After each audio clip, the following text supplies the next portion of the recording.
রাসূল আকরাম সাল্লাল্লাহু আলাইহি ওয়াসাল্লামের কাছে একজন বেদুইন সাহাবী আয়েশা প্রশ্ন করতেছে, ইয়া রাসূলুল্লাহ, কিয়ামত কখন হবে? নবীজি ছিলেন উম্মতের রূহানি ডাক্তার। নবীজি সাল্লাল্লাহু আলাইহি ওয়াসাল্লাম দেখা যাইত একই প্রশ্ন বিভিন্ন ব্যক্তি করেছে, একই প্রশ্নের উত্তর ওই ব্যক্তির অবস্থার আলোকে নবীজি ভিন্ন ভিন্ন দিতেন। যেমন একজন গ্রাম্য সাহাবী আয়েশা প্রশ্ন করতেছে, মাতাসা, কিয়ামত কখন হবে? ওই লোকের প্রশ্নের ভাবটা ছিল এইরকম, সে কেমন যেন গাঠি গুঠি নিয়ে কিয়ামতের জন্য অপেক্ষা করতেছে, কোন সময় কিয়ামত আসবে। তার বলার দ্বারা মনে হইতেছিল এইরকম, মনে করেন আপনারা যখন ঢাকায় যাবেন, চৌমোহনী গিয়ে টিকিট কাটছেন, গাড়ি ছিল 10টা, 10:30 বাজে গেছে, গাড়ি এখনো আসে নাই, আপনি ব্যাগ ট্যাগ লাগেজ নিয়ে রেডি, 10:30 বেজে গেছে, গাড়ি তখনও আসে নাই। কাউন্টার মাস্টারে গিয়া আপনি বলবেন যে গাড়ি কখন আসবে। আপনি টিকিট কাইটা বইসা আছেন, প্রশ্ন করেছেন গাড়ি কখন আসবে, আর যে টিকিট কাটে নাই সে জিজ্ঞাসা করতেছে গাড়ি কখন আসবে। বলেন তো, কাউন্টার মাস্টারকে আপনি আর একজন একই প্রশ্ন করলেন, কিন্তু দুইজনের প্রশ্নের মধ্যে তফাৎ আছে না নাই? আপনি তো গাঠি নিয়ে রেডি, ব্যাগ নিয়ে রেডি, গাড়ি কখন আসবে মিয়া, টাইম চলে যাইতেছে, কখন আসবে বলো। আর একজন টিকিট কাটার জন্য প্রশ্ন করছে গাড়ি কখন আছে। যদিও শব্দ এক, কিন্তু এই দুইজন প্রশ্ন করছে এক, কিন্তু দুইজনের প্রশ্ন বলার বাচন ভঙ্গি কিন্তু আলাদা। ওনার প্রশ্নের ভাবে মনে হচ্ছে উনি কিয়ামতের জন্য অপেক্ষা করতেছে, ওই টিকিট কাটা আল্লাহর বান্দার মধ্যে গাড়ি কেন আসেন। এই ব্যক্তির প্রশ্নের অবস্থা নবীজি বুঝতে পারছেন, জবাব না দিয়া পাল্টা প্রশ্ন করেছেন, মা আহাদাত্তা লাহা, তুমি কিয়ামতের জন্য কি পাথেয় সংগ্রহ করেছো? লোকটা বলতেছে, ইয়া রাসূলুল্লাহ, আমি আল্লাহ এবং তার রাসূলকে ভালোবাসি।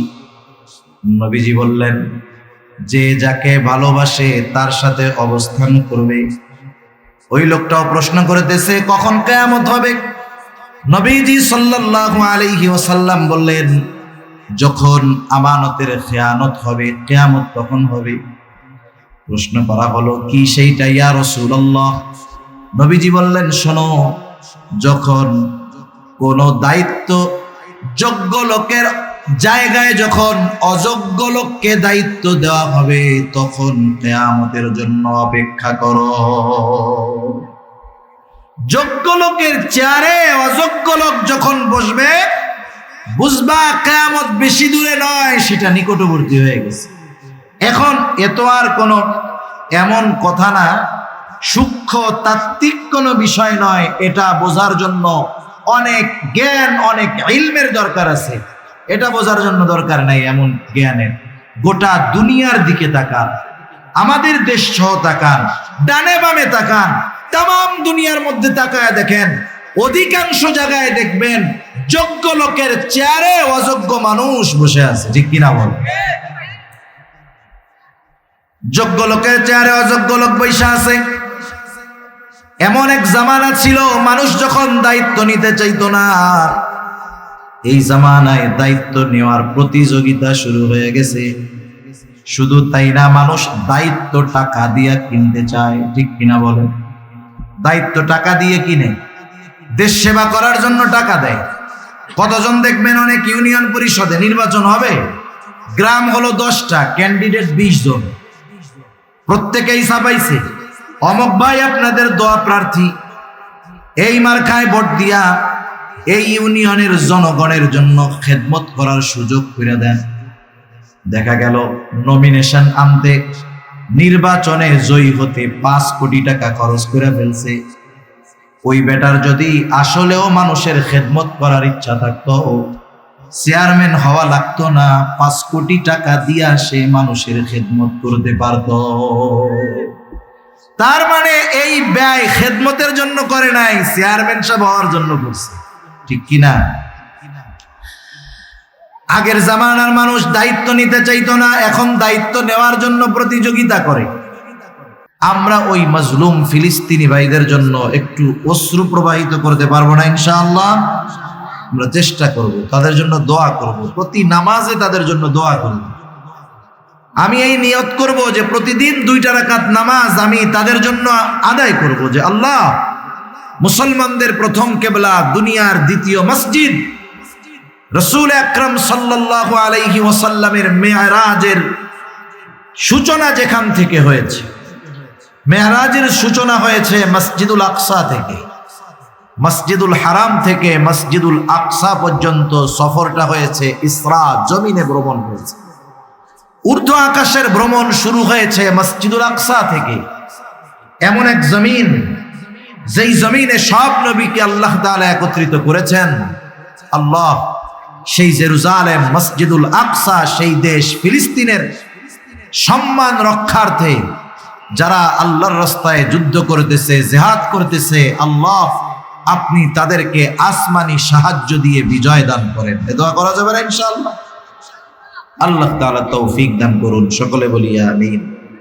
আমি আপনাদের খেদমতে পবিত্র কোরআনুল কারীমের সূরাতুন নিসার 58 নম্বর আয়াত তিলাওয়াত করেছি। রাসূল আকরাম সাল্লাল্লাহু আলাইহি ওয়াসাল্লামের অগণিত হাদিস থেকে একটা হাদিস পাঠ করেছি। আল্লাহ তাআলার কাছে তৌফিক চাই, আল্লাহ তাআলা কিছু কথা বলার সুযোগ করে দেন, যে কথাগুলো আমাদের সবার দুনিয়া এবং আখিরাতের জন্য কল্যাণকর হয়। সকলে বলি আমিন। আমি যে আয়াতখানা আপনাদের খেদমতে তিলাওয়াত করেছি, উক্ত আয়াতের মধ্যে আল্লাহ সুবহানাহু ওয়া তাআলা খুবই সুন্দর 2টা নসিহত, 2টা ওয়াজ আমাদেরকে করেছেন। ওয়াজ করেছেন কে? জোরে বলেন না, কে? আল্লাহ ওয়াজ করেছেন। শুধু তাই না, নিজে ওয়াজ করে নিজের ওয়াজের প্রশংসাও আবার নিজে করতেছেন। আল্লাহ তাআলা বলেন, ইন্নাল্লাহা ইয়া'মুরুকুম আন তু'আদ্দুল আমানাতি ইলা আহলিহা ওয়া ইযা হাকামতুম বাইনান নাসি আন তাহকুমু বিল আদল ইন্নাল্লাহা নি'ম্মা ইয়া'iদুকুম বিহি ইন্নাল্লাহা কানা সামিআন বাসীরা। আল্লাহ রাব্বুল আলামিন বলেন, ইন্নাল্লাহা ইয়া'মুরুকুম, নিশ্চয়ই আল্লাহ তাআলা তোমাদেরকে আদেশ করতেছেন। কি আদেশ? আন তুআদ্দুল আমানাতি ইলা আহলিহা, যে তোমরা আমানত তার হকদারের কাছে ফিরায়া দাও। আল্লাহ তাআলা 1 নম্বরে আদেশ করতেছেন আমানত তার হকদারের কাছে ফিরায়া দাও। 2 নম্বর আদেশ, ওয়া ইযা হাকামতুম বাইনান নাস আন তাহকুমু বিল আদল, আর তোমরা যখন মানুষের মধ্যে বিচার আচার করবা, ন্যায় বিচার করবা। 1 নম্বর আদেশ, আমানত হকদারের কাছে ফিরায়া দাও। 2 নম্বর আদেশ, ন্যায় বিচার করবা। আল্লাহ তাআলা এরপরে বলতেছেন, ইন্নাল্লাহা নি'ম্মা ইয়া'iদুকুম বিহি, নিশ্চয়ই আল্লাহ তোমাদেরকে কতই না সুন্দর ওয়াজ করলেন। তার মানে এই 2টা নসিহত, এই 2টা ওয়াজ, 2টা উপদেশ, সুন্দর উপদেশ। ইমাম শাফিঈ রাহমাতুল্লাহি আলাইহি বলেন, এই 2টা নির্দেশ এমন নির্দেশ, যদি কোনো মুমিন তার জীবনের সাথে এই 2টা বিষয়কে পরিপূর্ণভাবে ফিট করতে পারে, তার জীবনটা যদি সে এই 2 উপদেশের আলোকে সাজায়া আমলে পরিণত করতে পারে, ইমাম শাফিঈ রাহমাতুল্লাহি আলাইহি বলেন, এই মুমিন সফল কাম হয়ে যাবে। 1 নম্বরে আল্লাহ তাআলা বলেন, আমানত তার হকদারের কাছে ফিরায়া দাও। যদিও এই আয়াত নাজিল হওয়ার একটা কারণ আছে, নির্দিষ্ট একটা ঘটনাকে কেন্দ্র করে আয়াতটা নাজিল হয়েছে, তথাপি মুফাসসিরিনে কেরাম বলেন, এই আয়াতের দ্বারা সকল ধরনের আমানত উদ্দেশ্য। নবীজিও আমানতের ব্যাপারে সর্বোচ্চ গুরুত্ব আরোপ করেছেন। রাসূল আকরাম সাল্লাল্লাহু আলাইহি ওয়াসাল্লাম এক হাদিসের মধ্যে জানায় দেন, নবীজি বলেন, আরবাউন ইদা কুন্না ফিকা ফালা আলাইকা মা ফাতাকা মিনাদ দুনিয়া। নবীজি বলেন, চারটি জিনিস যদি তোমার মধ্যে থাকে, ফালা আলাইকা, আর কোনো কিছু তোমার নাই, কিন্তু ওই চার গুণ তোমার মধ্যে আছে। নবীজি বলেন, চিন্তার কোনো কারণ নেই। এই চার গুণে গুণান্বিত মুমিন দুনিয়ায় যদি তার কোনো কিছু নাও থাকে, চিন্তার কোনো কারণ নাই। নবীজি বলেন, মা ফাতাকা মিনাদ দুনিয়া, এই চার গুণে গুণান্বিত হওয়ার কারণে দুনিয়া তার হাতছাড়া হবে না। চার গুণের কথা বর্ণনা করতে গিয়ে নবীজি এক নম্বরে বলেন, হিফযু আমানাতিন, আমানতের হেফাজত করা। আমানতের হেফাজত করা এটা গুরুত্বপূর্ণ একটা বিষয়। কিছু কর্ম আছে, কিছু আমল আছে যেটা শুধুই আমল, এটার সাথে ঈমান সম্পৃক্ত নয়। আমল করলে সওয়াব, না করলে অসুবিধা নেই। কিন্তু আমানতদারিতা এমন এক জিনিস, এমন এক আমল যেটার সম্পৃক্ততা হলো ঈমানের সাথে। রক্তের মধ্যে পানি আছে, জানেন তো? কি আছে? পানি। পানি। এখন বলেন তো, কেউ যদি চিন্তা করে আমি আমার দেহের মধ্যে থেকে রক্ত আর পানিরে আলাদা আলাদা করব, বলেন তো রক্তের থেকে পানি যদি আলাদা করা হয় তাহলে বেঁচে থাকা সম্ভব নাকি? সম্ভব নয়।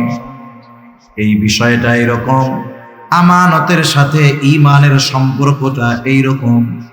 এক কথায়, আমানত খেয়ানতকারী কখনো মুমিন হতে পারে না, মুমিন কখনো খেয়ানতকারী হতে পারে না।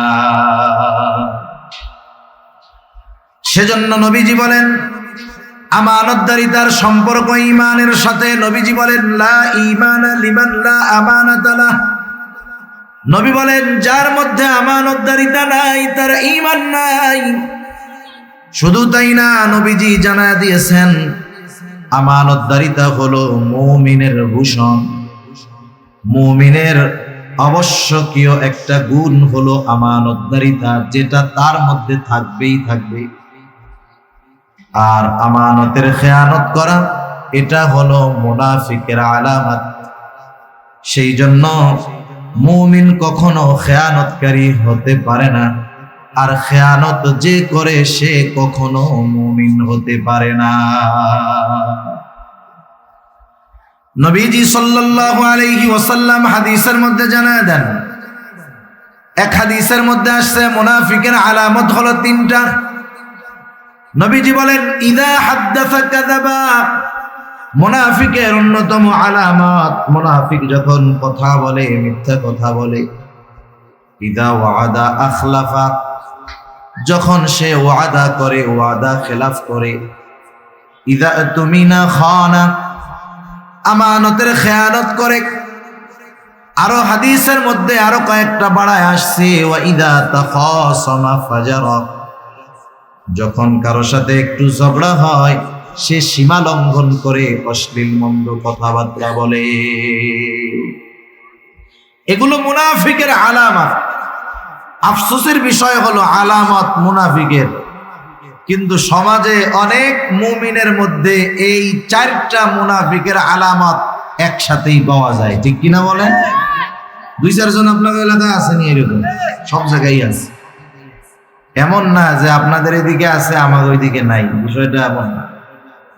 এই মুনাফিকের চার আলামত এমন ব্যক্তির মাঝে আছে, দেখা যায় সে 5 ওয়াক্ত নামাজও পড়ে, হজও করছে, সব কিছু আছে ঠিক, কিন্তু মুনাফিকের আলামতের ডিব্বা নিয়ে ঘুরতেছে। আছে না নাই? নবীজি বলেন, চারটাই যদি থাকে ওইটা হলো খাঁটি মুনাফিক। আর যদি একটা থাকে তাহলে কমপক্ষে মুনাফিকের আলামত তার মধ্যে আছে। এই আলামত গুলো হলো ভাইরাস, জীবাণু। করোনা ভাইরাস জীবাণু দেখা যায় না, কিছু কিছু জীবাণু, কিছু কিছু ভাইরাস আছে এতটা মারাত্মক, জীবনকে ধ্বংস করে দেয়। যেমন ক্যান্সার, ক্যান্সার রোগী যারা, তারাও ভাইরাস জীবাণুর দ্বারা আক্রান্ত। দেখা যাবে যে কোনো ঘা থেকে বা যে কোনো কিছু থেকে ক্যান্সারের জীবাণু প্রকাশ পেয়েছে। ক্যান্সার হলো এমন এক রোগ যেটার আলামত সহজে প্রকাশ পায় না। যখন আলামত প্রকাশ পায় ওই সময় চিকিৎসা করে ফিরে আসা কঠিন হয়ে যায়। একজন ব্যক্তি যখন পরিপূর্ণভাবে ক্যান্সারের জীবাণু দ্বারা আক্রান্ত হয়ে যায়, টাকা পয়সা থাকলে বড় চিকিৎসা করে বিদেশে যায়, কেমোথেরাপি দেয়, রেডিওথেরাপি দেয়। ক্যান্সারের রোগী যাদেরকে থেরাপি দেওয়া হয়, সুন্দর চেহারার মানুষটাও কালো কুচকুচে হয়ে যায়, স্বাস্থ্যবান মানুষটার স্বাস্থ্য ভেঙে যায়, সারা গায়ে পশম, মাথার চুল, মুখের দাড়ি সব কিছু ওই রেডিয়েশনের কারণে সব কিছু দেহ থেকে ঝরে যায়। দাড়ি ঝরে যায়, চুল ঝরে যায়, একেবারে চোখের উপরের ভুরুটা, চোখের পাপড়িটাও উঠে যায়। আমি যতজনরে দেখছি ক্যান্সারের পরে থেরাপি নিয়েছে, যুবক মানুষ, কিন্তু 10-15 বছর থেরাপি নেওয়ার পরে বেঁচে আছে, এমনটা আমি দেখি নাই। 4-5-6 বছরের মধ্যে শেষ, দুনিয়া থেকে চলে যায়। তাহলে ক্যান্সার এমন এক ভাইরাস, এমন এক জীবাণু যেটা মানুষের জীবন ধ্বংস করে দেয়।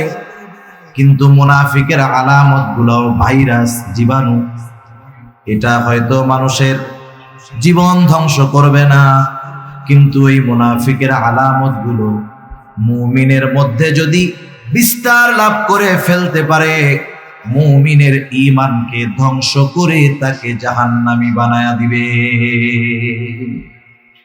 ক্যান্সারের কারণে মরে যাবে হয়তো, কিন্তু ঈমান ধ্বংস হবে না হয়তো। কিন্তু মুনাফিকের আলামত এগুলা যদি আমার আপনার মধ্যে থাকে, এগুলো আমার ঈমান নষ্ট করে দেওয়ার কারণ হয়ে যাবে। এজন্য আল্লাহ তাআলা কোরআনুল কারীমে মুনাফিকের ব্যাপারে যা বলছেন, কাফেরের ব্যাপারেও বলেন নাই। আল্লাহ তাআলা বলেন, ইন্নাল মুনাফিকিনা ফিদ দারকিল আসফালি মিনান নার ওয়া লান তাজিদা লাহুম নাসীরা। মুনাফিকের স্থান হবে একেবারে জাহান্নামের তলদেশে। তাদের জন্য আপনি কোনো সাহায্যকারী পাবেন না, কোনো সাহায্যকারী তাদের নাই। সেজন্য নবী আমাদেরকে মুনাফিকের আলামত গুলো জানিয়ে দিয়েছেন। নবীজি মুনাফিকের আলামত গুলার মধ্যে অন্যতম একটা আলামত, ইযা তুমিনা খানা, আমানতের খেয়ানত করা।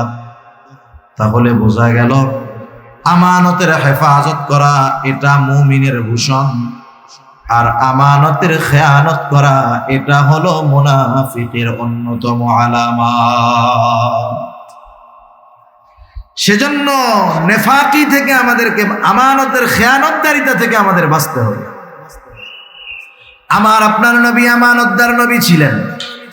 নবীজির আমানতদারিতার গল্প যদি বলি অনেক সময় পার হয়ে যাবে। নবীজির আমানতদারিতার ঘোষণা নবুয়াতির পরে আল্লাহ তাআলা দিয়েছেন, বিষয়টা এমন নয়। বরং নবীজির আমানতদারিতার ঘোষণা নবুয়াতির বহু বহু বছর আগে কাফেররা আমার আপনার নবীকে আমানতদার বলে উপাধি দিয়েছে। আল আমিন, বিশ্বস্ত, আমানতদার, সত্যবাদী, এ ধরনের উপাধি নবুয়াতির পরে আল্লাহ তাআলা দিয়েছেন এমনটা নয়। বরং নবুয়াতির বহু আগে মক্কার কাফেররা আমার আপনার নবীকে এই সমস্ত উপাধিতে ভূষিত করেছে। সুবহানাল্লাহ।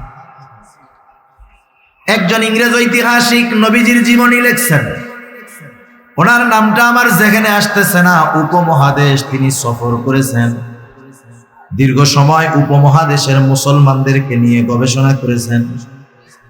এই গবেষণার আলোকে মুসলমানেরা যার অনুসরণ করে তাকেও নিয়ে তিনি লেখাপড়া করেছেন, গবেষণা করেছেন। তিনি একটা নবীজির জীবনী নিয়ে লিখছেন। ওই জীবনীর মধ্যে তিনি আমার আপনার নবীজির আমানতদারিতার বিষয় উল্লেখ করতে গিয়া ওনার ভাষায় উনি লিখতেছেন,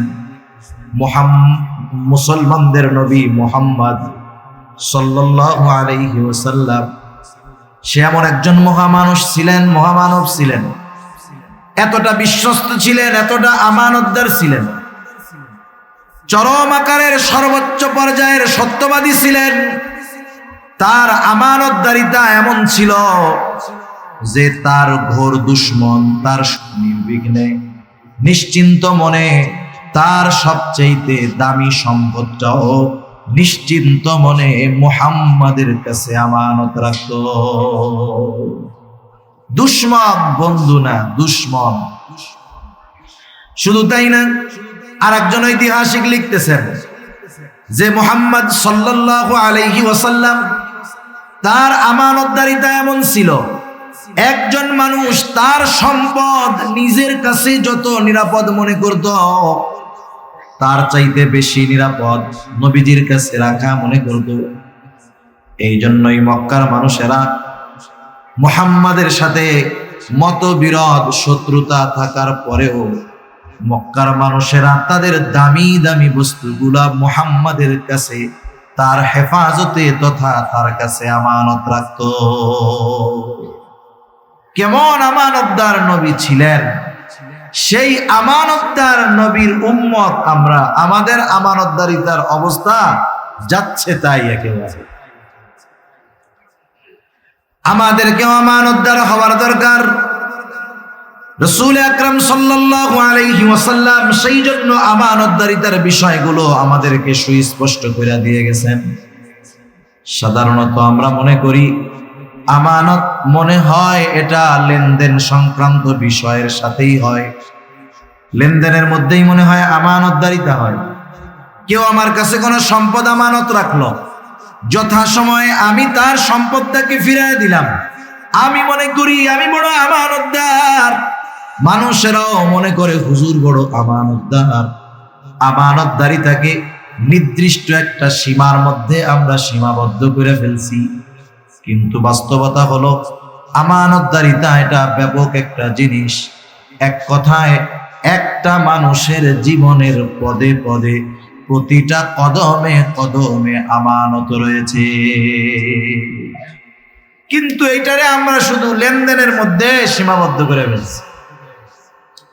সেজন্য আমানতদারিতার ব্যাপারে জানার দরকার। এক নাম্বার বিষয়, আমানতদারিতা হয় লেনদেনের মধ্যে। লেনদেন সংক্রান্ত আমানতদারিতার বিষয়ে কম বেশি আমাদের ধারণা আছে, এরপরেও একটু বলার দরকার। একটা হলো আমাদের কাছে সাধারণভাবে কারো কাছে কিছু জমা রাখা, আর একটা হলো আমানত রাখা। আমানতদারিতার মাসালা একরকম, আর সাধারণভাবে জমা রাখার মাসালাটা আর একরকম। আমানতদারিতার ক্ষেত্রে কেউ যদি আপনার কাছে আইসা 500 টাকার একটা ছেঁড়া নোট দিয়া বলে যে এই 500 টাকা আপনার কাছে আমানত, এখন যার কাছে আমানত রাখা হলো তিনি যদি চিন্তা করেন বাজারে আসলাম, পকেটের এই পুরান টাকাটা দিয়া 500 টাকার বাজার করে নিয়ে যাই, বাড়িতে গিয়া পরে যখন চাইবে তখন তারে 500 টাকা দিয়ে দিব। যদি টাকাটা আমানত হয়, এক্ষেত্রে সংখ্যাটা আমানত নয়, বরং তার কাছে বস্তুটাই আমানত। এখন তার দায়িত্ব হলো ওই ছেঁড়া টাকাটাকেই সংরক্ষণ করা, যখন সে চাইবে হুবহু ওই পুরন টাকাটাই তাকে ফেরত দিতে হবে। আর যদি জমা রাখে যে আপনি রাখেন, আমারে বলে 500 টাকা দিলে হবে, এক্ষেত্রে সে ব্যবহার করতে পারে। সেজন্য আমানত যখন কেউ রাখবে, যেটা রাখবে ওইটারই সংরক্ষণ করতে হবে। জামানতের টাকা হারায় গেলে এক মাসলা, আমানতের টাকা হারায় গেলে আর এক মাসালা। সেই মাসালা থাক, বলার দরকার নাই, এমনি আমরা সুযোগ খুঁজি, বুঝেন নাই?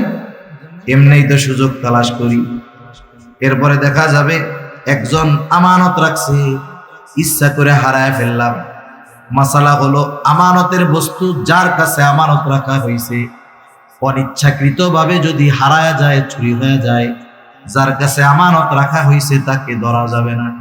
এখন যদি এই মাসালার দিকে যান, অনেকে ব্যাংকে আমানত রাখে না, রাখে না, অনেকে কত এনজিও গজায় উঠে আমানত রাখে। এখন ওই আমানত ওরা নিজেরা ভক্ষণ করে কয় আমানত তো সব শেষ। এ সুযোগ বাঙালি ভালো বুঝতে পারবে। সেজন্য সব কথা বাঙালির কাছে ক্লিয়ার করা উচিত না, আমার যেটা মনে হয়।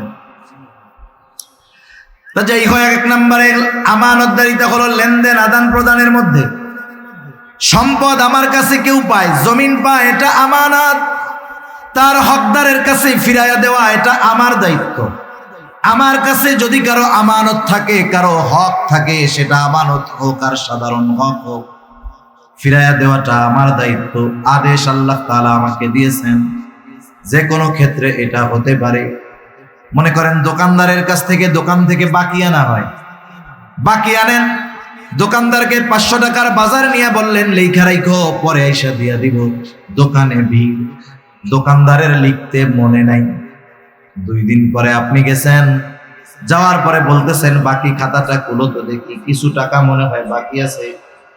দোকানদার লিখতে ভুলে গেছে, বাকি খাতা খুলে দেখে আপনার নামে কিছু লেখা নাই, কিন্তু আপনি শিওর যে 500 টাকা পায়। আমাদের দেশের মানুষ তখন ফাঁক ফকর খুঁজবে, যেহেতু খাতায় কিছু লেখা নাই, আমার কাছেও কিছু পাওনা নাই। আরে মিয়া, হয়তো ভুল করেছে দোকানদার, কিন্তু আল্লাহ তাআলার নির্দেশ, সে ভুইলা গেছে, যা তার মনে না থাক, কোনো অসুবিধা নাই। তোমার দায়িত্ব হলো তোমার কাছে যে পাওনা আছে, এই পাওনাটা তুমি নিজ দায়িত্বে ফিরাইয়া দিবা। সেটা আমানত হোক আর সাধারণ কোনো লেনদেন হোক, এ বিষয়টার দায়িত্ব আমার আপনার উপর। আল্লাহ তাআলা আমাকে আপনাকে লেনদেনের ক্ষেত্রে স্বচ্ছ হওয়ার তৌফিক দান করুন। বুজুর্গ আল্লাহর ওলির গোমর ফাঁস হয়ে যায় এই লেনদেনের ক্ষেত্রে। কঠিন এক জিনিস এই মুআমালাত, যে কি জিনিস, বহুত আল্লাহওয়ালার ঘোমটা খুলে যাবে এই লেনদেনের ক্ষেত্রে গিয়া। তাহলে 1 নম্বরে আমানতদারিতা হয় লেনদেনের মধ্যে। 2 নম্বর, এই জবানের কথাটাও হয় আমানত। রাসূল আকরাম সাল্লাল্লাহু আলাইহি ওয়াসাল্লাম এক হাদিসের মধ্যে বলেন, ইযা হাদ্দাসা রাজুলু সুম্মা ইলতাফাতা ফাহিয়া আমানাতুন। নবীজি বলেন, যখন কেউ কথা বলে আর এদিকে সেদিকে তাকায়, ফাহিয়া আমানাতুন, যেই কথাটা আমার আপনার কাছে ডানে বামে তাকায়া কেউ বলল, নবীজি বলেন কথাটা আমানত। এই কথাটা আমি ছাড়া অন্য কারো কাছে যদি পৌঁছাই, কারো কাছে বলি, খেয়ানত হয়ে যাবে। কিন্তু আমাদের খাসলাত, আমাদের অভ্যাসটা হইল ঠিক এর বিপরীত। কেউ যদি আমার কাছে আইসা বলে, হুজুর আপনার কাছে আমি এই কথাটা বললাম, আপনি কিন্তু হুজুর আর কারো কাছে বইলেন না। এই যে আমাকে যখন বলে আর কারো কাছে বইলেন না, তখন ওই ব্যক্তির কথাটা হজম করা আমার জন্য কষ্টের হয়ে যায়। এমন অবস্থা হয় আরেকজনের কাছে না বলা পর্যন্ত আমার আর ভালো লাগে না। মনে হয় যে পেটের মধ্যে খালি কথাটা কামড়াইতেছে আর ডিসুম ডিসুম করতেছে। সেই লোক দেখা যাবে আমার আপনার চোখের আড়াল হওয়ার আগে কাছের জন্য ডাইকে কই, এই কি কইছে জানো? বলে না, আমার খুব বিশ্বাস করে, খুব গোপন একটা কথা আমার কাছে বলছে, কাউরে বলতে মানা করছে। আমি তোরে বললাম, তুই কিন্তু কাউরে কইস না। আমি যারে বললাম যে আমি শুধু তোকে বললাম, তুমি কাউকে বইল না, ও তো এই আমলটুক তো কমপক্ষে করবে নাকি? ও এবার আরেকজনকে বলবে, দেখ হুজুর কি মিথ্যা কথা বলে। না না, হুজুরকে আমাকে খুব বিশ্বাস করে, আমার কাছে এই কথাটা বলছে অমুকের ব্যাপারে, আমি তোমাকে বললাম, তুমি কাউরে কইও না। দেখা যাবে এরপরে সকাল বেলার কথা দুপুর হওয়ার আগে আগে 100 জনের কাছে পৌঁছায় গেছে। যে যাকে কথাটা বলে, বলার পরে বলে, আমি তোমারে কইলাম, তুমি কাউরে কইও না, কিন্তু কথা পৌঁছায় গেছে 100 জনের কাছে। আমি বলছিলাম 1 জনের কাছে, পৌঁছায় গেছে 100 জনের কাছে। বলেন তো 100 জনের কাছে কথাটা পৌঁছানোর জন্য দায় আমার, ঠিক কিনা বলেন? এখানে আর আমার খেয়ানত একটা নাই, আমার খেয়ানত হয়ে গেছে 100 খেয়ানত। কারণ নবীজি বলেন, কারো দ্বারা যখন কোনো নেক কাজের সূচনা হয়, ওই কাজটা দুনিয়ায় যতদিন চলবে, যতজন করবে, সকলের ওই নেক কাজের সওয়াব শুরু করনেওয়ালার আমল নামায় আল্লাহ তাআলা যোগ করে দেয়। আবার যখন কারো দ্বারা কোনো পাপের কাজের সূচনা হয়, ওই পাপের কাজ, মন্দ কাজ দুনিয়ায় যতদিন চলবে, যতজন করবে, সবার আমল নামা ওই গোনাটা প্রথম যে সূচনা করছে গোনার কাজ, তার আমল নামায় যোগ হয়ে যাবে। নবীজি বলেন, পৃথিবীতে প্রথম অবৈধ হত্যাকাণ্ড সংগঠিত করেছে আদম আলাইহিস সালামের একজন সন্তান। নবীজি বলেন, আদম আলাইহিস সালামের ওই হত্যাকারী সন্তান কিয়ামত পর্যন্ত অন্যায়ভাবে যত হত্যা হবে, সব হত্যাকারীর গুনাহ তার আমলনামায় যোগ হয়ে যাবে। কারণ তার দ্বারা এই অবৈধ হত্যাকাণ্ডের সূচনা ঘটেছে। এই জন্য আমার আপনার দ্বারা যদি কখনো কথার খেয়ানত হয়ে যায়, ওই কথাটা যতজনের কানে পৌঁছাবে ততগুলো খেয়ানত হবে, আর ওই সকলের খেয়ানতের সমপরিমাণ গুনাহ আমার আপনার আমলনামায় যোগ হয়ে যাবে। সেজন্য কথা হজম করা শিখতে হবে। বাঙালি পাথর খাইয়া হজম করে ফেলতে পারবে, পারলে পারো তো হজম করে ফেলতে পারে বাঙালি, কিন্তু কথা হজম করা বড় কষ্টের। ঠিক কিনা বলেন? কথা হজম করা বড় কষ্ট। সেজন্য কথার ক্ষেত্রে হয় আমানত। 3 নাম্বার দায়িত্ব হয় আমানত। রাসূল আকরাম সাল্লাল্লাহু আলাইহি ওয়াসাল্লামের কাছে একজন বেদুইন সাহাবী আইসা প্রশ্ন করতেছে, ইয়া রাসূলুল্লাহ, কিয়ামত কখন হবে? নবীজি ছিলেন উম্মতের রূহানি ডাক্তার। নবীজি সাল্লাল্লাহু আলাইহি ওয়াসাল্লাম দেখা যাইতো একই প্রশ্ন বিভিন্ন ব্যক্তি করেছে, একই প্রশ্নের উত্তর ওই ব্যক্তির অবস্থার আলোকে নবীজি ভিন্ন ভিন্ন দিতেন। যেমন একজন গ্রাম্য সাহাবী আইসা প্রশ্ন করতেছে, মাতাসা, কিয়ামত কখন হবে? ওই লোকের প্রশ্নের ভাবটা ছিল এইরকম, সে কেমন যেন গাঠি গুঠি নিয়ে কিয়ামতের জন্য অপেক্ষা করতেছে, কোন সময় কিয়ামত আসবে। তার বলার দ্বারা মনে হইতেছিল এইরকম, মনে করেন আপনারা যখন ঢাকায় যাবেন, চৌমোহনী গিয়ে টিকিট কাটছেন, গাড়ি ছিল 10টা, 10:30 বাজে গেছে, গাড়ি এখনো আসে নাই, আপনি ব্যাগ ট্যাগ লাগেজ নিয়ে রেডি, 10:30 বেজে গেছে, গাড়ি তখনও আসে নাই। কাউন্টার মাস্টারে গিয়া আপনি বলবেন যে গাড়ি কখন আসবে। আপনি টিকিট কাইটা বইসা আছেন, প্রশ্ন করেছেন গাড়ি কখন আসবে, আর যে টিকিট কাটে নাই সে জিজ্ঞাসা করতেছে গাড়ি কখন আসবে। বলেন তো, কাউন্টার মাস্টারকে আপনি আর একজন একই প্রশ্ন করলেন, কিন্তু দুইজনের প্রশ্নের মধ্যে তফাৎ আছে না নাই? আপনি তো গাঠি নিয়া রেডি, ব্যাগ নিয়া রেডি, গাড়ি কখন আসবে মিয়া, টাইম চলে যাইতেছে, কখন আসবে বলো। আর একজন টিকিট কাটার জন্য প্রশ্ন করছে গাড়ি কখন আছে। যদিও শব্দ এক, কিন্তু এই দুইজন প্রশ্ন করছে এক, কিন্তু দুইজনের প্রশ্ন বলার বাচন ভঙ্গি কিন্তু আলাদা। ওনার প্রশ্নের ভাবে মনে হচ্ছে উনি কিয়ামতের জন্য অপেক্ষা করতেছে। ওই টিকিট কাটা আল্লাহর বান্দার মধ্যে গাড়ি কেন আসেন? এই ব্যক্তির প্রশ্নের অবস্থা নবীজি বুঝতে পারছেন, জবাব না দিয়া পাল্টা প্রশ্ন করছেন, মা আ'দাত্তা লাহা, তুমি কিয়ামতের জন্য কি পাথেয় সংগ্রহ করেছো? লোকটা বলতেছে, ইয়া রাসূলুল্লাহ, আমি আল্লাহ এবং তার রাসূলকে ভালোবাসি। নবীজি বললেন, যে যাকে ভালোবাসে তার সাথে অবস্থান করবে। ওই লোকটাও প্রশ্ন করতেছে কখন কিয়ামত হবে? নবীজি সাল্লাল্লাহু আলাইহি ওয়াসাল্লাম বললেন, যখন আমানতের খেয়ানত হবে, কিয়ামত তখন হবে। প্রশ্ন করা হলো, কি সেইটা ইয়া রাসূলুল্লাহ?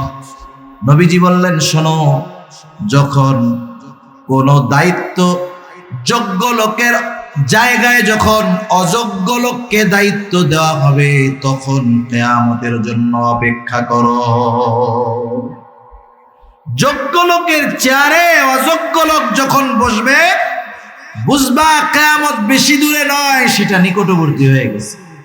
এখন এত আর কোনো এমন কথা না, সূক্ষ্ম তাত্ত্বিক কোনো বিষয় নয়, এটা বোঝার জন্য অনেক জ্ঞান, অনেক ইলমের দরকার আছে। এটা বোঝার জন্য দরকার নাই এমন জ্ঞানের।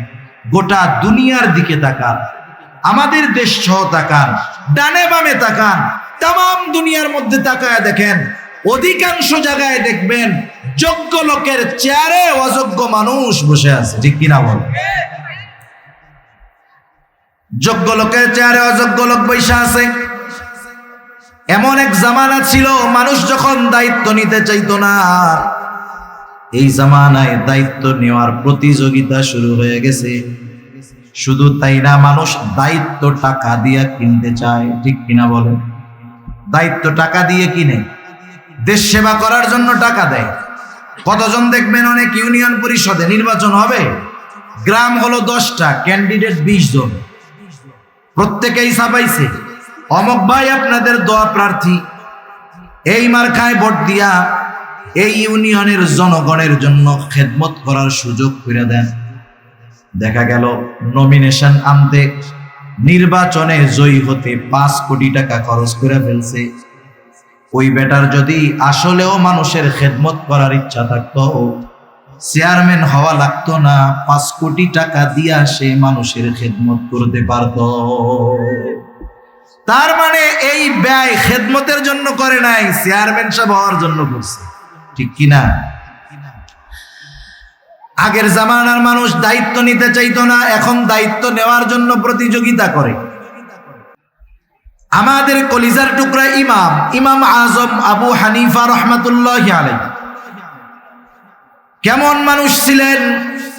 আমাদের সমাজে কিছু মানুষ আছে ইমামে আজমের ব্যাপারে জানে না, তাই সমালোচনা করে।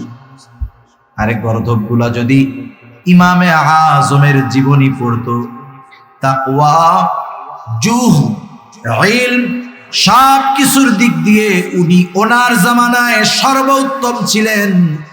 ইমাম আজমের অবস্থান ছিল এইরকম। খলিফা মনসুরের জামানা, রাস্তা দিয়ে খলিফা মনসুর চলতেছে, ইমামে আজমের সাথে সাক্ষাৎ। খলিফা মনসুর ইমাম আজম আবু হানিফা রহমাতুল্লাহি আলাইহিকে প্রস্তাব দিল, ইমাম আপনি প্রধান বিচারকের দায়িত্ব গ্রহণ করেন, আপনি চিফ জাস্টিসের দায়িত্ব গ্রহণ করেন, প্রধান বিচারপতির দায়িত্ব গ্রহণ করেন। খলিফা অফার দিয়েছে। ইমাম আবু হানিফা সাথে সাথে বললেন, খলিফা আমি এই দায়িত্ব গ্রহণ করতে পারবো না। খলিফা বলছে, মুখের উপরে খলিফার প্রস্তাব ফিরিয়ে দিছে। খলিফার ইগোতে লাগছে, আত্মসম্মান বোধে লাগছে। খলিফা হাতের চাবুক দিয়ে ইমাম আবু হানিফার গায়ে একটা বাড়ি মারছে। খলিফা যখন রাজপ্রাসাদে ফিরে গেছে, খলিফা মনসুরের চাচা বলতেছে, মনসুর কাজটা তুমি ভালো করো নাই, ইমাম আজমের গায়ে চাবুক দিয়ে আঘাত করছো, কাজ ভালো করো নাই, তার কাছে ক্ষমা চাও। কারণ মানুষ যখন রাগে থাকে, মানুষ যখন রাগান্বিত হয়, এমন কিছু কাজ সে করে ফেলে সুস্থ অবস্থায় বা রাগহীন অবস্থায় ওই কাজটা সে কল্পনাও করে না। ঠিক কিনা বলেন? এই যে বড় মাদ্রাসা দাওরায়ে হাদিস পর্যন্ত প্রবীণ মাদ্রাসা, দাওরায়ে হাদিস পর্যন্ত প্রবীণ মাদ্রাসা, ওনাদের কাছে হয়তোবা মাঝে মধ্যে এরকম লোক আসে, একেবারে লুঙ্গি গেঞ্জি পইরা দৌড় দিয়ে আইসা হাইসা হাজির, মুহতামিম সাহেবকে খুঁজে, মুফতি সাহেবকে খুঁজে। কি হইছে? বলে হুজুর বউয়ের সাথে রাগারাগি কইরা একসাথে 14 তালাক দিয়ে দিছি। আছে না নাই? বলেন তো দুনিয়ায় কেউ খুশি হইয়া তালাক দেয় নাকি? আরে রাগের মাথায় তো দেয়। এই লোকটা সুস্থ অবস্থায় স্ত্রীকে তালাক দেওয়ার কথা চিন্তাও করতো না। ওই কথা যদি অন্তরে আসতো, চিন্তায় আসতো, নিজেকে নিজে ধিক্কার দিত, অথচ রাগের সময় ওই কাজটা কইরা ফেলছে। কারণ একটা মানুষ যখন রাগে অতিরিক্ত রেগে যায়, তার নিয়ন্ত্রণটা শয়তান নিয়ে নেয়। ওই সময় শয়তান তাকে দিয়ে এমন কিছু কাজ করায় যে রাগহীন অবস্থায় সেটা সে কল্পনাও করতে পারে না। ওই সময় তো রাগে চাবুক দিয়া বাড়ি মেরে দিছে, এখন নিজে একটু অনুতপ্ত হইতেছে, আরে কাজটা করা ঠিক হয় না। কিন্তু উনি তো খলিফা, ইমাম আবু হানিফার কাছে গিয়ে মাপ চাইবে, এটাও তো লজ্জা লাগতেছে। খলিফা মনসুর এইবার তার বিশ্বস্ত লোকটাকে বলতেছে, যাও ইমাম আবু হানিফার কাছে যাও, আমার পক্ষ থেকে গিয়ে ক্ষমা চাও। যাওয়ার সময় এক থলে স্বর্ণ মুদ্রা দিয়ে দিল, বলবা ইমাম খলিফা তার কর্মের জন্য অনুতপ্ত লজ্জিত, আপনার কাছে ক্ষমা চেয়েছেন, আপনি ক্ষমা করে দিয়েন। আর এই এক থলে স্বর্ণ মুদ্রা আপনার জন্য হাদিয়া দিয়েছে, আপনি যদি খলিফার হাদিয়াটা গ্রহণ করেন, খলিফা নিশ্চিত হবে যে আপনি তাকে ক্ষমা করে দিয়েছেন। এইবার ওই লোকটা ইমাম আবু হানিফার কাছে গেল, গিয়ে বলতেছে, ইমাম খলিফা আপনার সাথে যে আচরণ করেছে এর জন্য তিনি লজ্জিত, ক্ষমা প্রার্থী। ইমাম আবু হানিফা বললেন, হ্যাঁ ক্ষমা করে দিলাম। এই জন্য দেখেন না, হায়রে মিয়া, ওলামায়ে কেরামের দিলটাও কিন্তু নরম। এই জন্য কেউ যদি আলেমদেরকে কষ্ট দেয়, এরপরেও কেউ যদি আইসা ক্ষমা চায়, ওলামায়ে কেরাম ক্ষমা করে দেয়। এটা তাদের দুর্বলতা না, কিন্তু এটা নববী এক সিফাত, নবীজির এক গুণ। আরে তায়েববাসী পাথর মারতে মারতে নবীজিকে রক্তাক্ত করে ফেলছে। কি পরিমাণ দেহের মধ্যে আঘাত, যে দেহের মধ্যে ছিদ্র ছিদ্র দাগ হয়ে গেছে। আয়েশা সিদ্দিকা রাদিয়াল্লাহু তাআলা আনহা দেখে বলতেছি, ইয়া রাসূলুল্লাহ সাল্লাল্লাহু আলাইহি ওয়াসাল্লাম, আপনার কি কখনো বসন্ত হয়েছিল নাকি? এটা কিসের দাগ? নবীজি বলতেছেন, এটা হলো তায়েববাসী না বুঝা আমাকে যে পাথর মারছে, সেই পাথরের আঘাতের দাগ।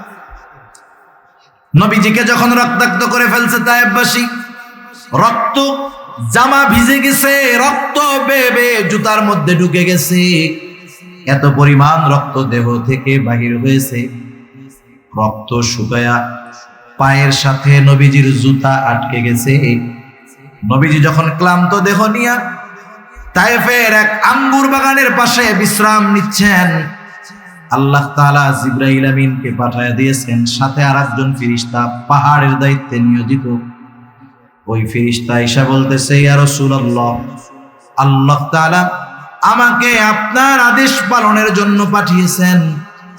এই কওম আপনার সাথে কেমন আচরণ করেছে আল্লাহ তাআলা দেখেছেন। আপনি যদি আদেশ করেন, দুই পাহাড় মিশিয়ে তায়েববাসীকে পিষিয়ে দেওয়া হবে, নিশ্চিহ্ন করে দেওয়া হবে। এখানে যে একটা জনবসতি ছিল, জনপদ ছিল, একেবারে নিশ্চিহ্ন করে দেওয়া হবে। হায় রে, নবীজি কি বললেন? নবীজি তাদের উপরে সামান্য গুসা হন নাই, এমনটাও বলেন নাই হালকা একটু দিয়া সতর্ক করে দাও, এমনটা বলেন নাই। বরং নবীজি আরাম করতেছিলেন, উঠা বৈশা গেলেন। ওই ফেরেশতার কথার জবাবে নবীজি বলতেছেন, বাল আরজু আন ইয়াখরুজাল্লাহু মিন নাসলাবিহিম মান ইয়াবুদুল্লাহা ওয়াহদাহু ওয়া লা ইউশরিকু বিহি শাইআ। তুমি তো বলতেছো দুই পাহাড় মিশাইয়া নিশ্চিহ্ন করে দিবা, আর আমি তো এদের ব্যাপারে আল্লাহ তাআলার কাছে আশা পোষণ করি যে আল্লাহ তাআলা এদের মধ্য থেকে এমন এক প্রজন্ম বের করবে যারা এক আল্লাহর ইবাদত করবে, কারো সাথে শিরিক করবে না। সুবহান। এটা উলামায়ে কেরামের এক নববী সিফাত। এজন্য আলেম আহলে হক উলামায়ে কেরামের সাথে বেয়াদবি করলেও এসে মাফ চাইলে মাফ করে দেয়, এটা দুর্বলতা না।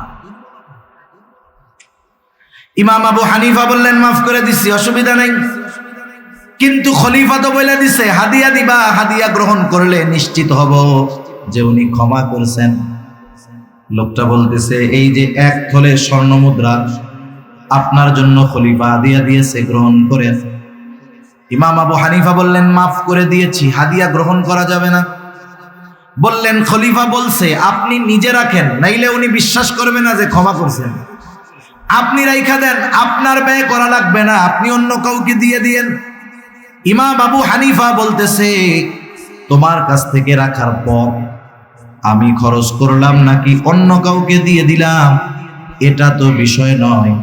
বরং তোমার খলিফা মনে করবে আমার পাঠানো হাদিয়া ইমাম আজম গ্রহণ করেছে। সুতরাং এটা রাখাই যাবে না। সে আরো জোর জবরদস্তি করতেছে, রাখেন না। ওই লোকটাও তো বিরক্ত হয়ে যাইতেছে অনুরোধ করতে করতে। এইবার ইমাম আবু হানিফা রহমাতুল্লাহি আলাইহি বলতেছেন, বলেন তো কাউরে চুরি করে আইনা হাদিয়া দেওয়া জায়েজ আছে নাকি? হ্যাঁ, দুর্নীতি কইরা টাকা আইনা আর একজনের হাদিয়া দেওয়া জায়েজ হবে নাকি? বলেন তো। আমার আপনার কাছে যদি ব্যাগ ভর্তি টাকা কেউ আইনা দেয়, আমি আপনি যদি জানতে পারি টাকাটা অন্য কারো, আমার আপনার জন্য এই হাদিয়া গ্রহণ করা বৈধ হবে নাকি? তাহলে দেওয়াও বৈধ হবে না, নেওয়াটাও বৈধ হবে না। ইমাম আজম এবার বলতেছে, হাদিয়া তো দিতে হবে নিজের টাকা থেকে। বলতেছে, তোমার খলিফা যে হাদিয়া পাঠাইছে, এই হাদিয়া পাইলো কোথায়? বলতেছে, কোথায় পাবে? বাইতুল মাল থেকে দিছে। এইবার ইমাম আবু হানিফা আরো কঠোর হয়ে গেলেন। একটু চিন্তা করে দেখেন, জামানার মুজাদ্দেদ যারা, ইমাম যারা, এদের সামান্য সিদ্ধান্ত এটা পরবর্তী প্রজন্মের জন্য দলিল হয়ে যায়, দলিল। আমি ঘটনা বলতে গেলে অন্যদিকে চলে যাবে। আজকে যদি ওই দিন ইমাম আবু হানিফা এরপরে হাদিয়া গ্রহণ করত, যে বাইতুল মালের সম্পদ খলিফা হাদিয়া দিয়েছে, এটা যদি গ্রহণ করত, তাদের জন্য যদি বাজেট থাকতো ভিন্ন কথা, কিন্তু সাধারণভাবে যদি ইমাম আবু হানিফাকে দেওয়া হতো, জানার পরেও যদি ইমামে আজম আবু হানিফা ওই হাদিয়াটা গ্রহণ করতেন, খলিফার বাইতুল মাল থেকে দেওয়া হাদিয়া গ্রহণ করতেন, আজকে তাইলে গোটা দুনিয়ার মধ্যে দেখা যাইত উলামায়ে কেরাম রাষ্ট্রীয় কোষাগারের হাদিয়া গ্রহণের ক্ষেত্রে ইমাম আজমের ওই ঘটনাটাকে দলিল বানায়া নিত। বলতো কি, ইমাম আবু হানিফারে হাদিয়া দিছে না, জায়েজ না থাকলে উনি গ্রহণ করছে, এবার আমাকেও দিলে আমরাও জম্মের আকারে নিব। ইমাম আবু হানিফা এবার আর একটু কঠোর হয়ে গেলেন। বলতেছে, শোনো, তুমি তোমার এই হাদিয়া খলিফাকে ফেরত দিবা, সাথে সাথে বলবা রাষ্ট্রীয় বাইতুল মাল থেকে তার জন্য নির্ধারিত একটা সম্মানী আছে, এই সম্মানীর বাইরে একটা মোহরও ব্যক্তিগত কাজে ব্যবহারের সুযোগ নেই। লোকটা একটু রাগ হয়ে গেছে। এইবার ওই মোহর ফেরত নিয়া খলিফা মনসুরের কাছে গিয়া বলতেছে, মনসুর, ইমাম আবু হানিফা এরকম এরকম বলছে।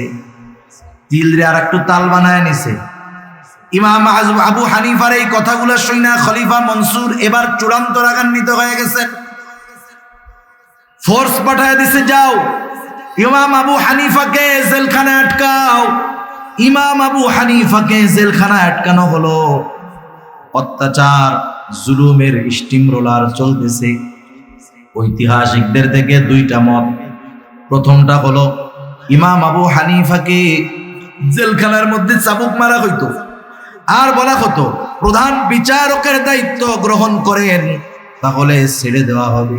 চিন্তা করে দেখেন, জেলখানায় চাবুক মারা হইতেছে দায়িত্ব নেওয়ার জন্য, ইমাম আবু হানিফা দায়িত্ব নেন নাই। ঐতিহাসিকদের দুইটা মত। ওই অবস্থায় অসুস্থ ইমাম, তাকে খাবারের সাথে বিষ প্রয়োগ করে হত্যা করা হলো। আর একটা বর্ণনা ঐতিহাসিকদের, যখন তিনি প্রচন্ড রকমের অসুস্থ হয়ে গেছেন, বাড়িতে পাঠায় দেওয়া হলো, গৃহবন্দী করে ফেলা হলো। ওই অবস্থায় ইমামে আজম দুনিয়া থেকে বিদায় নিলেন। ইমামে আজমকে তার ছাত্ররা জিজ্ঞাসা করতেছিল, ইমাম, আপনি তো প্রধান বিচারকের দায়িত্ব নেওয়ার জন্য যত যোগ্যতা, জ্ঞান, ইলম যা দরকার সব আপনার ছিল, এত কিছু থাকার পরেও, যোগ্য হওয়ার পরেও আপনি দায়িত্ব নিলেন না, খলিফার জুলুম অত্যাচার সহ্য করলেন, কারণটা কি? ইমাম আবু হানিফা বললেন, শোনো, আমি যেই দায়িত্ব নেই নাই, কিয়ামতের দিন এই দায়িত্বের ব্যাপারে আমাকে জিজ্ঞাসা করা হবে না। যদি আমি প্রধান বিচারকের দায়িত্ব নিতাম, প্রধান কাজীর দায়িত্ব যদি নিতাম, ওইটা তো আমার কাছে আমানত হয়ে যাইত। কিয়ামতের দিন আমার দায়িত্বের ব্যাপারে আল্লাহ তাআলা জিজ্ঞাসা করত। যদি কখনো এই দায়িত্ব পালন করতে গিয়ে ত্রুটি বিচ্যুতি হয়ে যাইত, কিয়ামতের দিন আল্লাহর সামনে আমাকে খেয়ানতের ঋণ বোঝা নিয়ে আল্লাহর দরবারে দাঁড়ানো লাগতো। এই জন্য আমার উপরে এত জুলুম করার পরেও প্রধান বিচারকের দায়িত্ব আমি গ্রহণ করি না। আর আমরা তো দায়িত্ব নেওয়ার প্রতিযোগিতা করি। তিনি এটা জানতেন। আবু দাউদের হাদিস, রাসূল আকরাম সাল্লাল্লাহু আলাইহি ওয়াসাল্লাম বলেন, আমাদের মধ্যে কাউকে যদি কোনো দায়িত্ব দেওয়া হয়, সরকারি দায়িত্ব হোক আর বেসরকারি দায়িত্ব হোক, নবীজি বলেন কেউ যদি ওই দায়িত্বের সুচ পরিমাণ খেয়ানত করে, সুচ পরিমাণ, নবীজি বলেন কিয়ামতের দিন ওই লোকটা খেয়ানতের বোঝা নিয়ে আল্লাহর সামনে উপস্থিত হবে। সেজন্য প্রত্যেকের জায়গা থেকে খেয়াল করা দরকার যে দায়িত্বটা তো আমানত। আমাকে যেই দায়িত্ব দেওয়া হয়েছে সেই দায়িত্ব যদি যথাযথভাবে পালন না করি, আর ওই দায়িত্বের বিপরীতে যেই ওজিফা, যেই বেতন আমার জন্য আছে। আজহার নানুতুবি রহমাতুল্লাহি আলাইহি নামে একজন আল্লাহর ওলি ছিলেন। উনি এক জায়গায় খেদমত করতেন, চাকরি করতেন, মাস শেষে সময় হিসাব কইরা কইরা বেতন নিতেন। যদি ক্লাসের কোনো সময়, দায়িত্বের কোনো সময় নিজের কাজে ব্যয় করতেন, ওই সময়ের হিসাব রাইখা মাসের শেষে ওই সময়ের পরিমাণ ওজিফা বেতন থেকে তিনি ফেরত দিয়ে দিতেন। কেমন আমানতদার ছিল এরা দায়িত্বের ব্যাপারে, সময়ের ব্যাপারে। শুধু তাই না, শরীয়তের বিধিবিধান, হুকুম, আহকাম, এটাও আমাদের কাছে আমানত। আল্লাহ তাআলা বলেন, ইন্না আরাদনাল আমানাতা আলাস সামাওয়াতি ওয়াল আরদি ওয়াল জিবাল ফাআবাইনা আন ইয়াহমিলনাহা ওয়া আশফাকনা মিনহা ওয়া হামালাহাল ইনসান। আল্লাহ তাআলা বলেন, আমি এই আমানত আসমানের কাছে, জমিনের কাছে, পর্বতমালার কাছে পেশ করলাম। তারা প্রচন্ড ভীত সন্ত্রস্ত হয়ে গেল। এই আমানত তারা বহন করলো না। ওয়া হামালাহাল ইনসান, মানুষ এই আমানত বহন করলো। মুফাসসিরিনে কেরাম বলেন, কি সেই আমানত? কোন মুফাসসির বলেন সেই আমানত হলো কোরআন। কেউ কেউ বলেন শরীয়তের সকল বিধিবিধান। একই কথা। তাহলে কোরআন হলো আমাদের শরীয়তের মূলনীতি, মৌলিক সব কিছু কোরআন সুন্নাহর মধ্যে আছে। এই আমানত কেউ বহন করতে রাজি হয় নাই, মানুষ বহন করেছে। এই জন্য শরীয়তের সকল বিধিবিধান, হুকুম, আহকাম আমার আপনার উপরে আমানত। সেজন্য আল্লাহ তাআলার যত আদেশ আছে আমানত, যত নিষেধ আছে আমানত।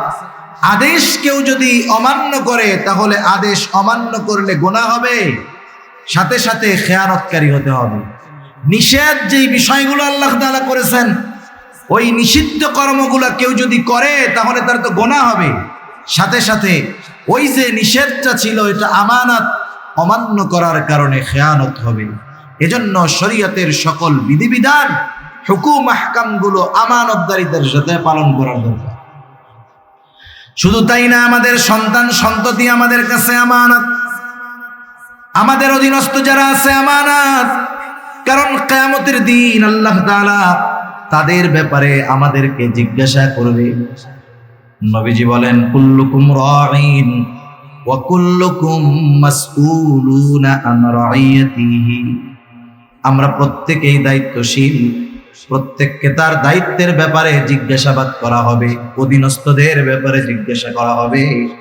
কারণ আল্লাহ তাআলা কোরআনুল কারীমের মধ্যে বলেন, ইয়া আইয়ুহাল্লাযীনা আমানু কু আনফুসাকুম ওয়া আহলিকুম নারা। আল্লাহ তাআলা বলেন, হে ঈমানদারেরা, নিজে জাহান্নাম থেকে বাঁচাও, অধীনস্থদেরকেও জাহান্নামের আগুন থেকে বাঁচাও। সাহাবায়ে কেরাম প্রশ্ন করতেছে, ইয়া রাসূলুল্লাহ, নিজে জাহান্নাম থেকে বাঁচবো বুঝলাম, আদেশটা করেছেন মুমিনদের উপর। ইয়া আইয়ুহাল্লাযীনা আমানু, হে ঈমানদারেরা, নিজে জাহান্নাম থেকে বাঁচো, ঈমান তো আনছো, কেমনে জাহান্নাম থেকে বাঁচবা? সাহাবায়ে কেরাম বলতেছে, ইয়া রাসূলুল্লাহ, নিজে জাহান্নাম থেকে বাঁচবো বুঝলাম, নেকের কাজ করব, গুনার কাজ থেকে বাঁচবো, কিন্তু অধীনস্থদের জাহান্নামের আগুন থেকে কেমনে বাঁচাবো? কারণ দুনিয়ার কেউ কাউকে জাহান্নামের আগুন থেকে বাঁচাতে পারে না। দুনিয়ার কোনো নবী রাসূল তার মুহাব্বতের লোকদের জাহান্নাম থেকে বাঁচাতে পারবে না।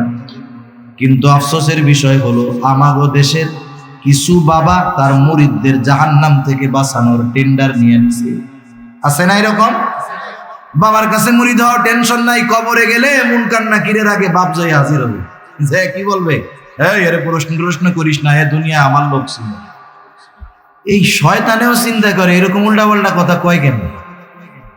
শয়তান বলে, তুই হলি আমার সবচেয়ে বড় খলিফা, তোর মতো শয়তান থাকতে আমার আর ডিউটি করা লাগবে। চিন্তা করে দেখেন, যদি দুনিয়াতে কোনো মানুষকে এই ক্ষমতা দেওয়া হতো সে জান্নাতে নিতে পারবে, জাহান্নামে নিতে পারবে, দুনিয়াতে কোনো মানুষকে যদি ক্ষমতা দেওয়া হইতো, একজন মানুষকেও যদি এই পাওয়ার দেওয়া হতো, আমার আপনার নবী এই পাওয়ারটা পাওয়া যাইতে। কিন্তু নবীজিকেও আল্লাহ তাআলা এই ক্ষমতা দেন নাই। আল্লাহ তাআলা যদিও নবীজিকে হাদি হিসাবে প্রেরণ করেছেন, পথ প্রদর্শক হিসাবে প্রেরণ করেছেন, নবী পথ প্রদর্শক, আমার আপনার নবী পথ প্রদর্শক, আল্লাহ তাআলাও কিন্তু পথ প্রদর্শক। এই যে আমরা নামাজ পড়ি, প্রত্যেক নামাজের প্রতি রাকাতে সূরা ফাতিহা আছে, হাদিস হইল এইটা। আর এক গ্রুপ বলবে প্রত্যেক নামাজের প্রতি রাকাতে সবার সূরা ফাতিহা পড়তে হবে। বিষয়টা কিন্তু এটা না। ইমামের পেছনে যখন নামাজ পড়বে, ইমামের কেরাত, মুসল্লির কেরাত একা পড়ুক আর জামাতে পড়ুক, প্রতি নামাজের প্রতি রাকাতে সূরা ফাতিহা লাগে। সূরা ফাতিহার মধ্যে আমরা বলি ইহদিনাস সিরাতাল মুস্তাকিম, আল্লাহ তাআলার কাছে দোয়া করি। আল্লাহ তাআলাই এই দোয়া করতে শিখাইয়া দিয়েছেন। আর এই দোয়াটা হলো আসমান জমিনের, আসমানের নিচে জমিনের উপরে সবচাইতে উত্তম দোয়া, সবচাইতে উত্তম ইবাদতের মধ্যে করা হয়।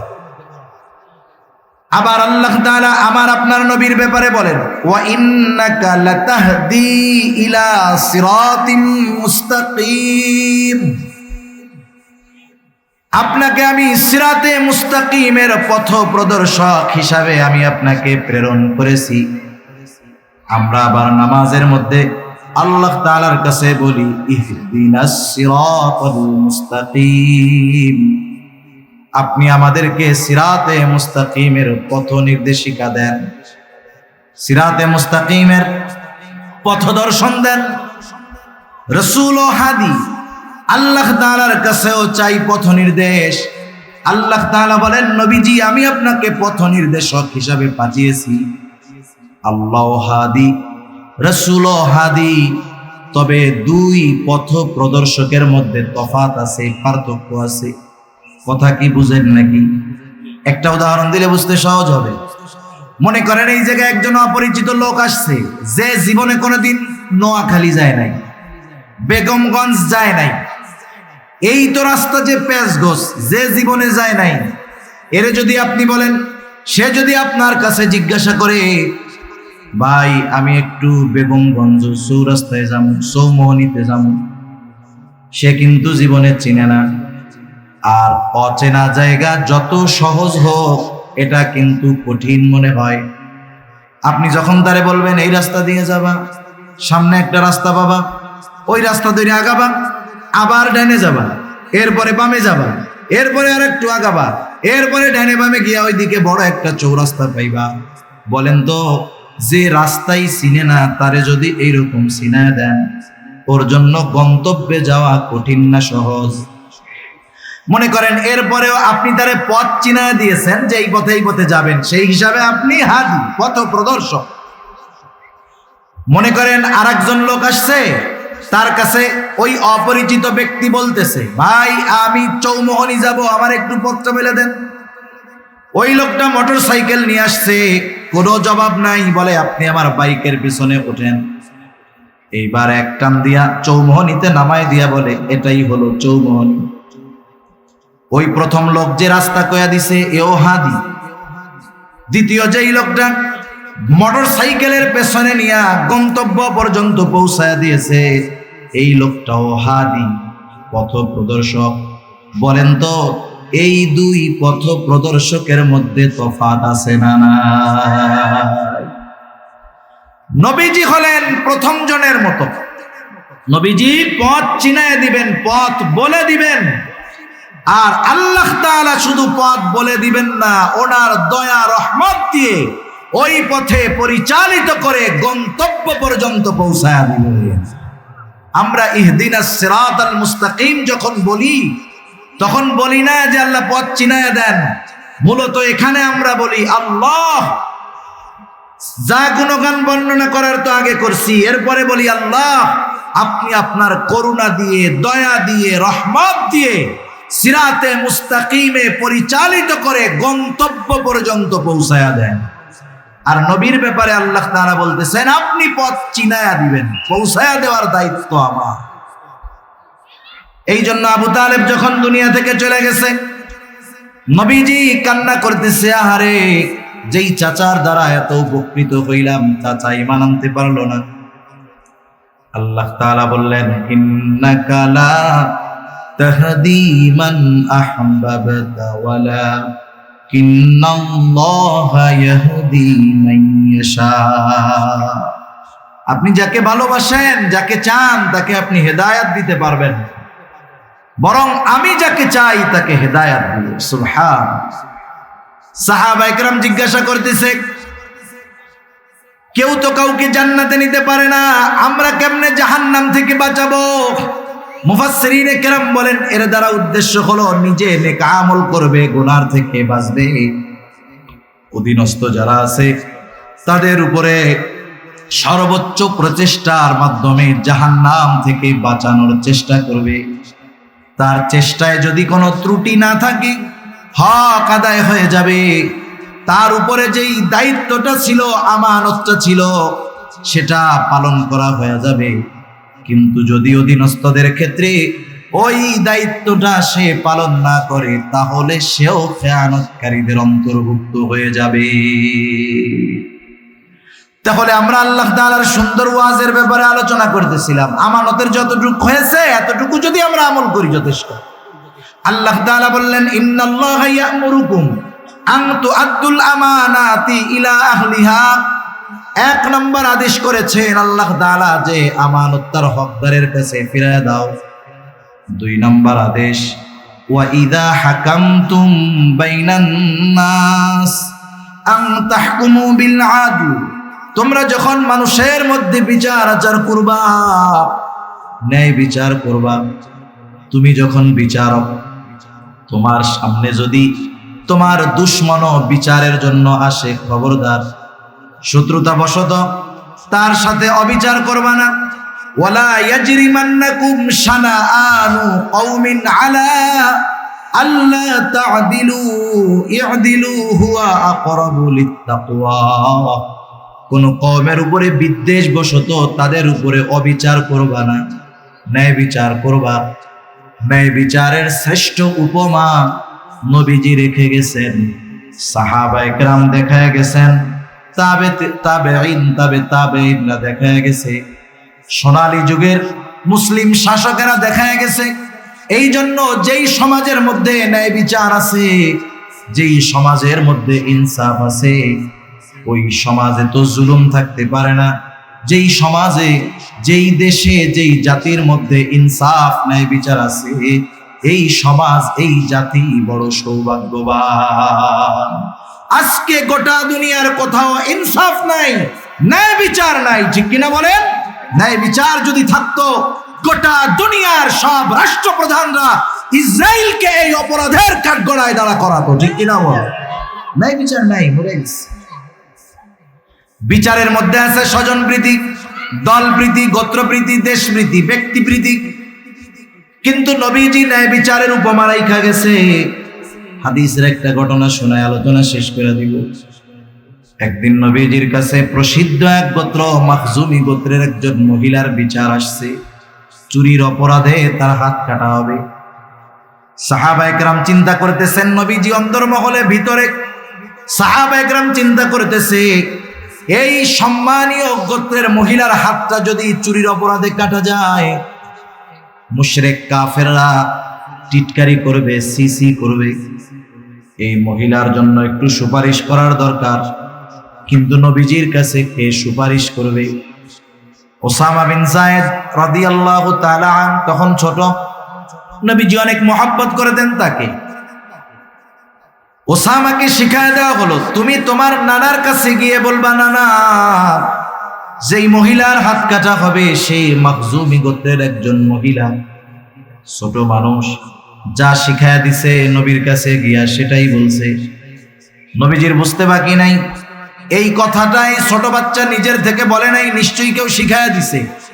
নবীজি এইবার হুজরা থেকে বের হলেন, চেহারার মধ্যে রাগান্বিত ছাপ। নবীজি বলতেছে, তোমরা কি এমন বিষয়ের জন্য সুপারিশ করতেছো যেই বিষয়ের শাস্তি প্রয়োগের নির্দেশ আল্লাহ তাআলা দিয়েছেন? নবীজি এবার খুতবা দিলেন।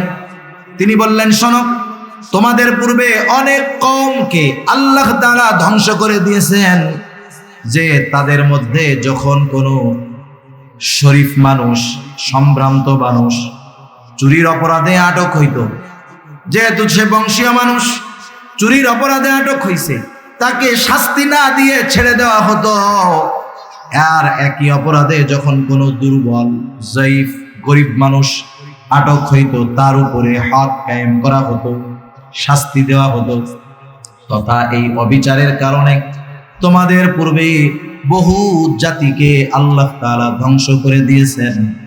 নবীজি বলতেছেন, শোনো, ওই আল্লাহর শপথ, যার হাতে আমার প্রাণ, এই মহিলার জায়গায় যদি আমার কন্যা ফাতেমাও হইতো, ফাতেমা বিনতে মুহাম্মদও হইতো, আল্লাহর শপথ, আমি তার হাতটা চুরির অপরাধের কারণে হাতটা কেটে দিতাম। সেজন্য ন্যায় বিচারের উপমা নবীজি দেখায় গেছেন। এখন আমরা তো আর সবাই বিচারক হইতে পারবো না, আমরা ন্যায় বিচার করবো কেমনি? শুনেন, পরিবারের মধ্যে অবিচার করে, বাপ ছেলের উপরে অবিচার করে। দুই ছেলেকে দুই চোখে দেখে, একজনের জমি বেশি লেখা দিয়ে বসে রয়েছে, আর একজনের কিছু দেয় না, আছে না নাই? সব পোলাগো লেখা দিছে, মাইয়াগো কিছু দেয় না, এই অবিচার বাপরা করে না। সেজন্য প্রত্যেকের জায়গা থেকে ন্যায় বিচার করতে হবে। আল্লাহ সুবহানাহু ওয়া তাআলা বুঝবার তৌফিক দান করুন। এরপরে আল্লাহ তাআলা বলতেছেন, ইন্নাল্লাহা নি'ম্মা ইয়াইদুকুম বিহি। আল্লাহ তাআলা কতই না সুন্দর ওয়াজ তোমাদেরকে করলেন, সুন্দর ওয়াজ। এখন এই ওয়াজ শোনার পরে, জানার পরে, এই ওয়াজের উপরে আমল করলাম কি করলাম না, এই ওয়াজ নিয়ে কি সমালোচনা করলাম কি করলাম না, আমি বললাম আপনাদের সাথে, আপনারা আমল করলেও আমি দেখবো না, সমালোচনা করলেও আমি শুনবো না। কিন্তু এই ওয়াজ আল্লাহ তাআলা করলেন, আমরা আলোচনা করলাম। এখন যদি সমালোচনা করি, আমলে পরিণত না করি, আল্লাহ তাআলা শুনবেন, দেখবেন নাকি? দেখবেন না? দেখবেন।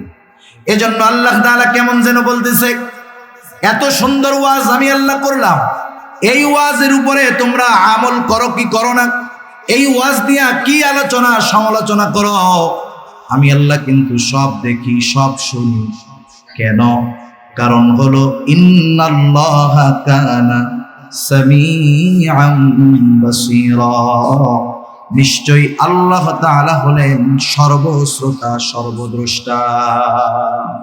আল্লাহ তাআলা আমাদের সকলকে আমানতদার এবং প্রত্যেকটা ক্ষেত্রে ইনসাফ এবং ন্যায় বিচার করার তৌফিক আল্লাহ দান করুন। সকলে বলি আমিন। ওয়া আখিরু দাওয়ানা আলহামদুলিল্লাহ।